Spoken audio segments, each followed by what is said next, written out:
Evolution of Culture. Man is a creature of the soil, a child of nature.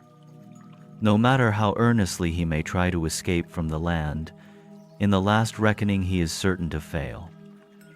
Dust you are, and to dust shall you return, is literally true of all mankind. The basic struggle of man was, and is, and ever shall be, for land. The first social associations of primitive human beings were for the purpose of winning these land struggles. The land-man ratio underlies all social civilization. Man's intelligence, by means of the arts and sciences, increased the land yield. At the same time, the natural increase in offspring was somewhat brought under control, and thus was provided the sustenance and leisure to build a cultural civilization.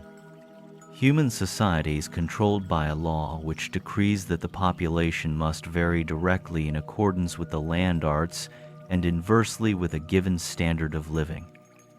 Throughout these early ages, even more than at present, the law of supply and demand as concerned men and land determined the estimated value of both. During the times of plentiful land, unoccupied territory, the need for men was great, and therefore the value of human life was much enhanced. Hence the loss of life was more horrifying. During periods of land scarcity and associated overpopulation, human life became comparatively cheapened so that war, famine, and pestilence were regarded with less concern. When the land yield is reduced, or the population is increased, the inevitable struggle is renewed. The very worst traits of human nature are brought to the surface. The improvement of the land yield, the extension of the mechanical arts, and the reduction of population all tend to foster the development of the better side of human nature. Frontier society develops the unskilled side of humanity. The fine arts and true scientific progress, together with spiritual culture, have all thrived best in the larger centers of life when supported by an agricultural and industrial population slightly under the land-man ratio. Cities always multiply the power of their inhabitants for either good or evil. The size of the family has always been influenced by the standards of living. The higher the standard, the smaller the family, up to the point of established status or gradual extinction. All down through the ages, the standards of living have determined the quality of a surviving population in contrast with mere quantity. Local class standards of living give origin to new social castes, new mores.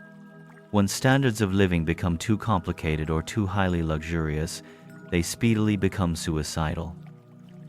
Caste is the direct result of the high social pressure of keen competition produced by dense populations. The early races often resorted to practices designed to restrict population. All primitive tribes killed deformed and sickly children. Girl babies were frequently killed before the times of wife purchase. Children were sometimes strangled at birth, but the favorite method was exposure. The father of twins usually insisted that one be killed, since multiple births were believed to be caused either by magic or by infidelity.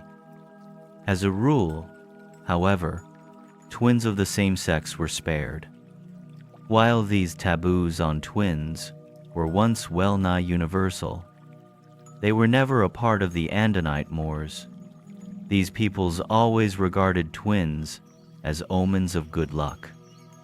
Many races learned the technique of abortion, and this practice became very common after the establishment of the taboo on childbirth among the unmarried. It was long the custom for a maiden to kill her offspring. But among more civilized groups, these illegitimate children became the wards of the girl's mother.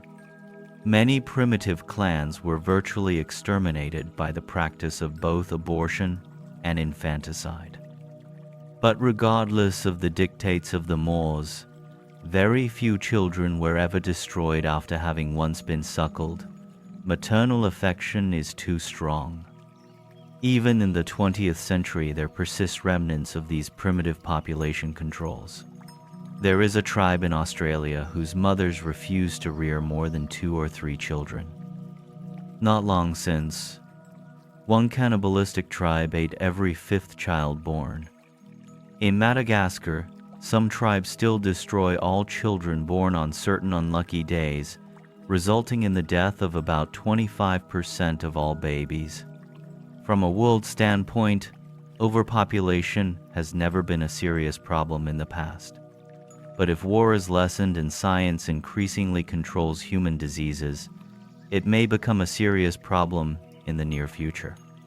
At such a time, the great test of the wisdom of world leadership will present itself. Will Urantia rulers have the insight and courage to foster the multiplication of the average or stabilized human being, instead of the extremes of the supernormal and the enormously increasing groups of the subnormal? The normal man should be fostered. He is the backbone of civilization and the source of the mutant geniuses of the race. The subnormal man should be kept under society's control. No more should be produced than are required to administer the lower levels of industry. Those tasks requiring intelligence above the animal level, but making such low-grade demands as to prove veritable slavery and bondage for the higher types of mankind. Presented by a Melchizedek sometime stationed on Urantia.